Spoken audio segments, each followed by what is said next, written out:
My ex used me for years, then married rich, now she's broke, texting me after Black Friday sales.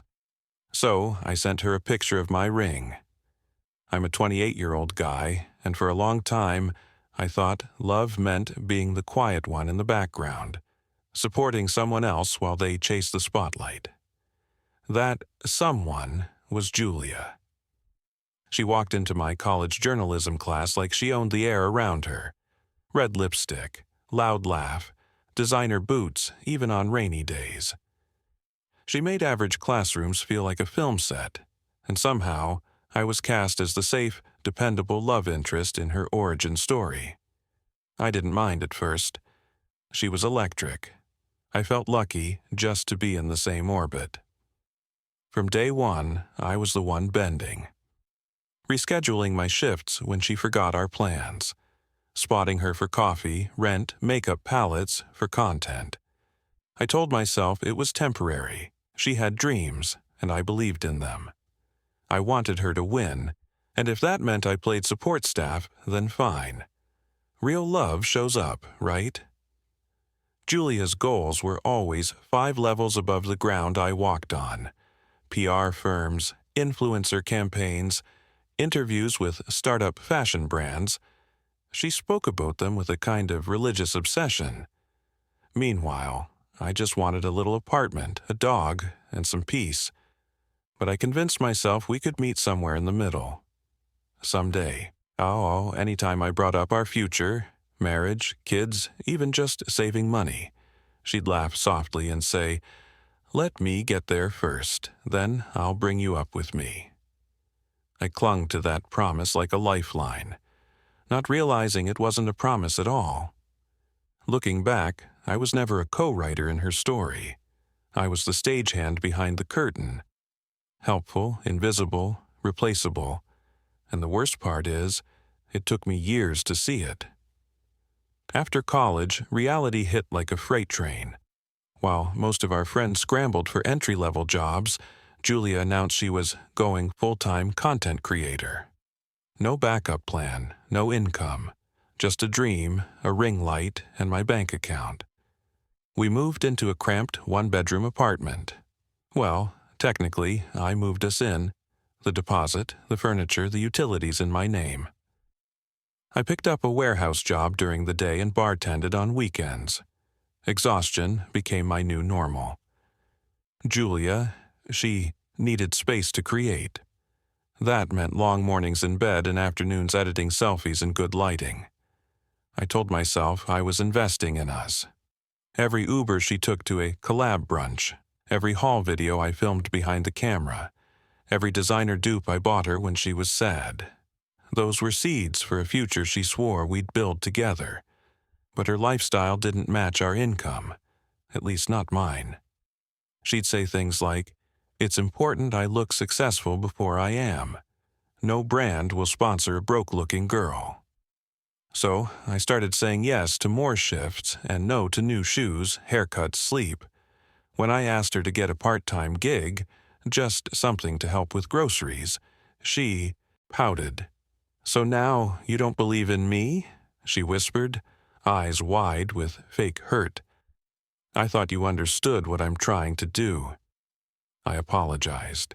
I always apologized. Even when the guilt sat heavy in my chest. Even when my card declined at the gas pump, and I had to call my own brother to borrow money. I used to think love meant sacrifice.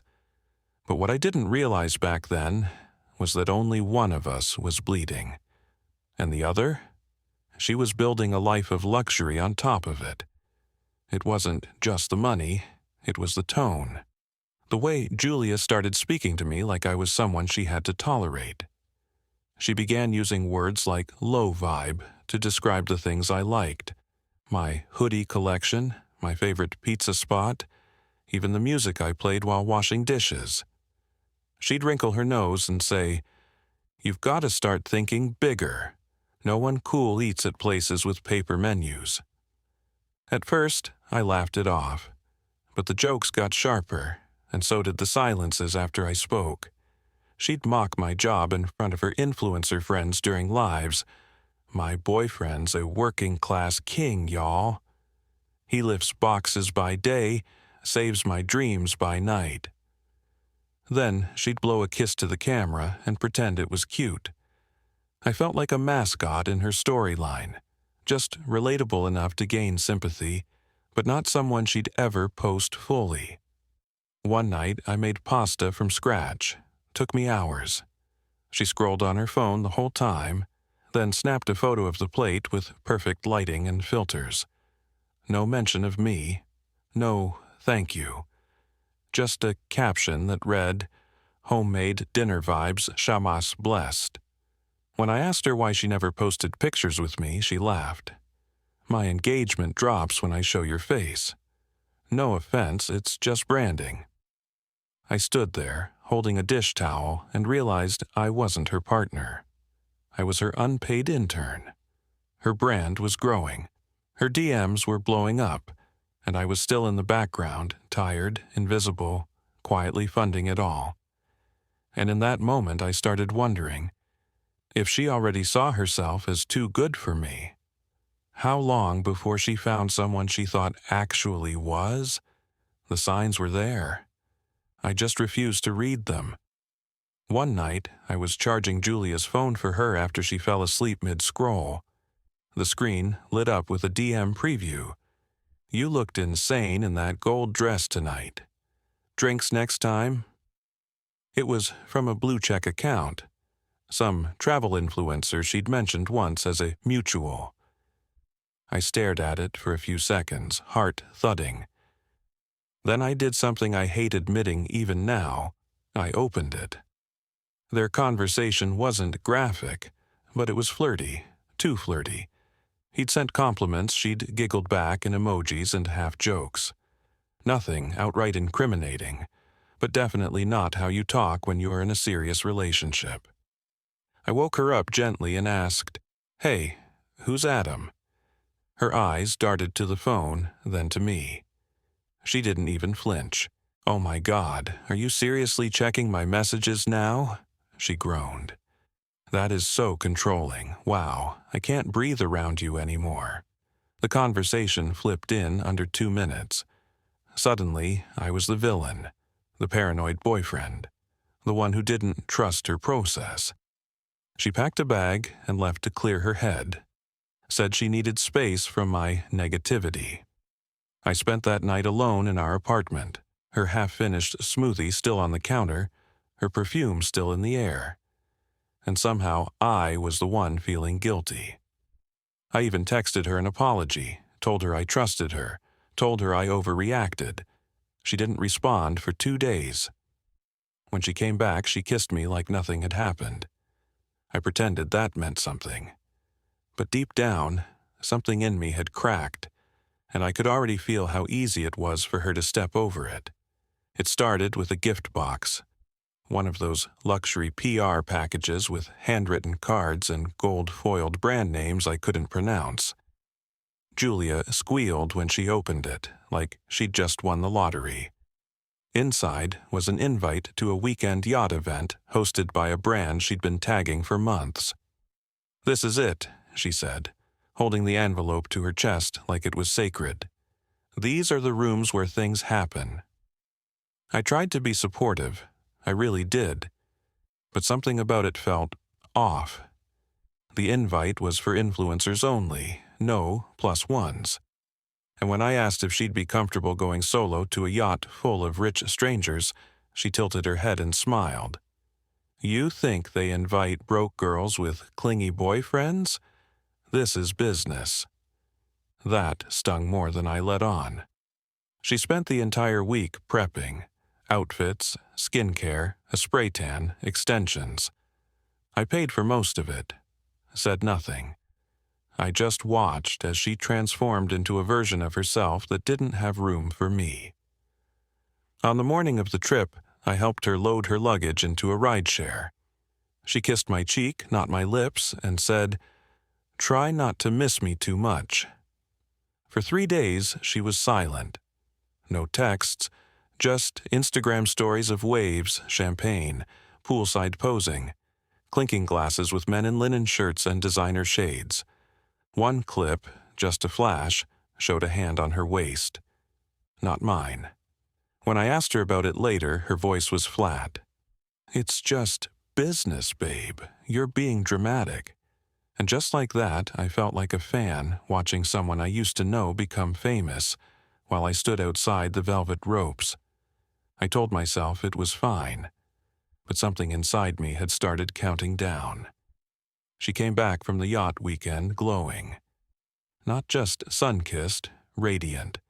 Her skin was golden, her nails were perfect, and her voice had this strange new calm, like someone who'd already made a decision. I was folding laundry when she walked in, wearing a branded hoodie I didn't recognize. "Can we talk?"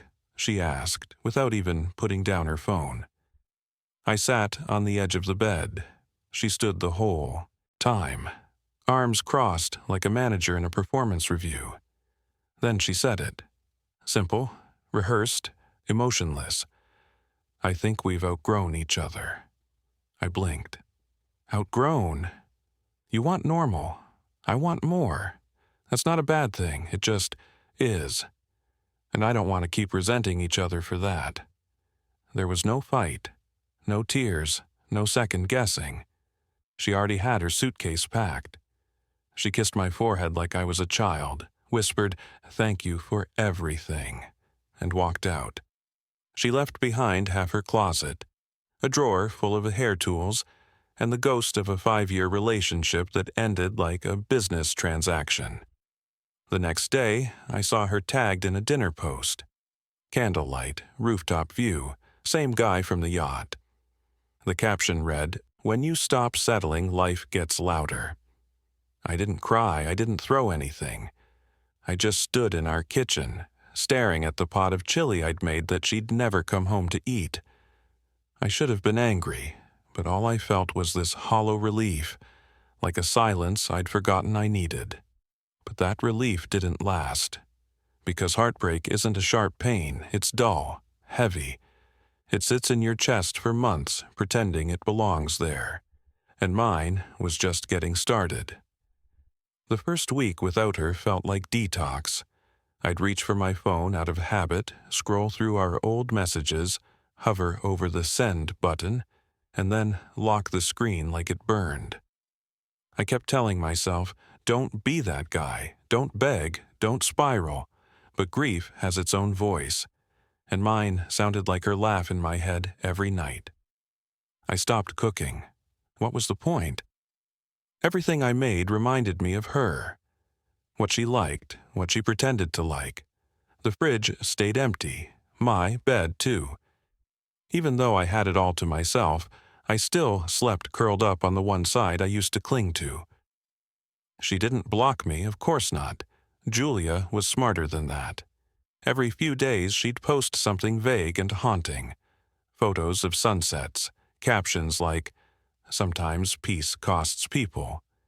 Then, just when I'd start to move on, she'd drop an old photo of us, conveniently cropped to hide my face but clear enough for me to recognize my jacket, my arm. People commented, "You guys were goals," or "Miss this era." She never corrected them. It was like she wanted to haunt me without ever reaching out. Just enough digital breadcrumbs to keep me hoping or doubting. My friends tried. They told me I'd dodged a bullet, that she was selfish, fake, manipulative. I nodded along, but none of it stuck. Because when you love someone that deeply, even their silence feels like a conversation you can't stop having with yourself. I started drinking more. Not enough to scare anyone. Just enough to blur the edges of her voice when it echoed in my apartment. And every night I stared at the door she used to walk through, waiting, knowing she wouldn't. 6 months after she left, I was finally making progress. Slow, jagged progress, but progress. I'd stopped checking her socials daily. I'd thrown out the leftover perfumes, the half-used products in the shower, even the Polaroids on the fridge. But grief is cruel. Just when it starts to fade, it sends one last punch. I was at work on my lunch break when my buddy passed me his phone with a smirk. "Bro, isn't this your ex?" The screen showed Julia's latest post, a close-up of a massive diamond ring on a perfectly manicured hand, held in front of a beach sunset. The caption? "He saw me for who I really was." I froze. I felt the air leave my chest. Not because she moved on, I expected that, but because she'd done it so fast. And with him, the same yacht guy, the same linen-shirted, cocktail-holding business contact she swore meant nothing. Her comments were full of blue checks and fake friends congratulating her. "You deserve this." Power couple energy. Some women just manifest differently.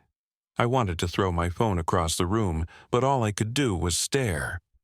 Not one part of me wanted her back, not anymore. But that didn't stop the sting. Not because she found someone else, but because she never grieved us. She just replaced me, upgraded, erased, and the world clapped for her while I was still collecting pieces of myself off the apartment floor. That night, I opened my closet and pulled out the box of her old stuff I never had the guts to burn. I sat there with it on my lap, just breathing.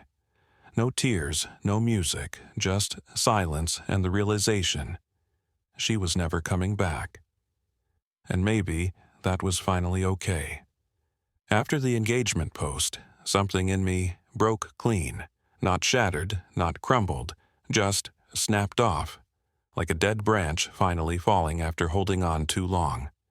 For the first time in years, I didn't feel haunted. I felt hollow, but in a way that made space for new air, not old echoes. I quit the warehouse job and took a risk, applied for a creative marketing role that paid less at first, but fed something in me I hadn't touched since college. I moved to a smaller apartment across the city, one with no ghosts in the walls, no makeup smudges on the mirror, no scent of her in the pillows. I didn't tell anyone for weeks. I just started over. I signed up for therapy, even though it made me nervous. I sat in that office once a week, relearning what being enough sounded like when no one was trying to sell you a fantasy. My therapist asked me, "When's the last time you did something just for you?" I didn't have an answer, but that question followed me home. I started running again, bought real groceries, played music while I cooked, sat on my balcony in silence without checking my phone. I dated casually, but never forced it.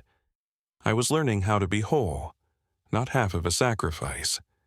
Every now and then, I'd stumble across her name, a brand collaboration, a magazine feature. Her face, still flawless, still perfectly filtered, but it felt distant, like watching a character from a show I used to binge but no longer cared to finish. And for the first time since she left, I caught myself smiling without guilt. Because maybe healing doesn't come all at once. Maybe it comes quietly, one peaceful morning at a time. It was the day after Thanksgiving, Black Friday, and I was standing in line at a local bookstore, arms full of holiday gifts and cookbooks I didn't need, when my phone buzzed. A simple notification lit up the screen. Julia. "Hey, hope you're well." My chest tightened, just for a second. Not because I missed her, but because her name still knew how to find the part of me I thought was sealed shut. I stared at it like it was a trick, a glitch in the matrix. It had been nearly a year, not a word, not even a like on a tagged photo. She had been living her best life, engaged, luxurious, curated, and now suddenly, "Hope you're well." I didn't reply. 10 minutes later, another buzz. "Do you remember that one Black Friday we got snowed in and built a fort in the living room?" She even sent a photo, a grainy old pic of us wrapped in blankets, marshmallows in hand, her red lipstick smudged on my cheek. That memory hurt. Not because I wanted her back, but because I remembered how hard I tried to love her right, how real it all felt to me. But I also remembered what came after, how she walked away from all that warmth like it was an outdated app. Out of curiosity, or maybe caution, I clicked on her profile. No more ring photos, no fiancé in sight. The aesthetic had shifted. Her captions had gone from power couple goals to reinventing myself, one heartbreak at a time. I put my phone in my pocket. I didn't reply, but I knew, somehow, someway, she wasn't done yet. And this time, I wasn't the same fool she left behind. Over the next week, her messages kept coming. Like clockwork. Morning. Hate texts, random photos from our past. Voice notes where she laughed like we were still inside jokes and lazy Sundays. She said things like, "I miss your calm energy. No one's ever understood me like you." Money doesn't hold you when you're crying on the floor. It was vintage Julia. The exact rhythm she used to hook me years ago, except this time I could see the script, clear as daylight. One night, she sent a picture of the little plant I gave her on her 23rd birthday. It was in a cracked pot now, half dead. The caption read, "Still trying to keep this one alive, like we used to." I didn't respond. She followed it with, "I might be in your city next weekend. Maybe we could grab coffee, no pressure." And that was when it hit me. This wasn't love. This was her reaching for something familiar now that everything shiny had fallen apart. I finally talked to my therapist about it. She listened quietly and asked just one question. If she hadn't lost everything, do you think she'd be texting you right now? That question stayed with me the whole day, because the answer was obvious. No. Julia didn't miss me. She missed the version of me who made her life easier, the man who picked up her broken pieces, covered her rent, carried her weight. But that man didn't live here anymore. And even if she came knocking, I wasn't going to open the door. I didn't go digging, that's the thing. I was genuinely trying to move on. But the universe has a sick sense of humor, because the truth came to me anyway. A mutual friend, Eric, hit me up out of the blue. He used to be one of those in-between friends, close enough to know things, but never one to pick sides. We met for drinks, just catching up, when he casually said, "You heard about Julia, right?" I kept my face still. "What about her?" He leaned in. Her fiancé dipped, like fully out, packed up and ghosted. She's staying with her cousin now, sleeping on a pullout. I blinked. My brain did that weird thing where it processed the words too slowly. Apparently, the rich influencer she married wasn't rich at all. He was just connected. His dad owned half of everything, but the guy himself was living off access and image. When Julia pushed for a wedding and started flashing the ring on every post, the dad cut him off. Clean. No more trust fund, no more invites, no more free rides. And just like that, their perfect little fantasy cracked open. She tried to launch some course about branding your love life, Eric added. No one bought it. Then the collab stopped. Too much drama. I don't know what I expected to feel. Triumph, spite, closure. But all I felt was numb. Not because I pitied her, but because this was the exact life she chose over me. The champagne bubble had burst, and now she was crawling back, out of loneliness, not love. And the worst part? She probably didn't even understand the difference. It happened on a Tuesday, cold, gray skies. I was working from home, sipping black coffee, and building a pitch deck for a client when her name lit up my screen again. Julia. "Can we talk? I'm going through a lot right now." I stared at it for a long minute. No emojis, no passive-aggressive nostalgia. Just 7 plain words that smelled like desperation. I didn't respond. 20 minutes later, another message followed. I know I messed things up. I was scared. I didn't know how to choose love when I finally had it. I still think about us." I kept reading, over and over. Her words tried to sound vulnerable, but they didn't land. She had chosen status over substance, applause over intimacy. And now that the applause had faded, she was reaching out to the one person who always held her when the lights went out. I typed back, "About what exactly?" She replied instantly, "I don't know. Life, everything. You always made me feel safe. I don't have that anymore." And, just like that, I saw her clearly. Julia didn't want me back. She wanted the version of me that once saved her from consequences. The guy who forgave too fast, who made coffee while she slept till noon, who took on the pain and called it love. I set my phone down, face down, and walked away from it.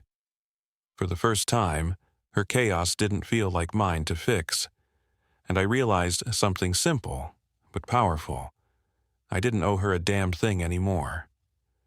2 weeks later, I proposed, not to Julia, to someone real, someone who loved quietly and deeply, who never asked me to shrink so they could shine brighter. Her name is Lila. We met at a photography class I signed up for on a whim, back when I was trying to rediscover what happiness even looked like. She laughed at my broken lens, shared her snacks, and never once asked what I did for a living. Loving her felt like breathing clean air after years of choking. We hiked up to a small overlook trail just outside the city. Sunrise bleeding into the sky, her hair messy under a beanie, hands in mine.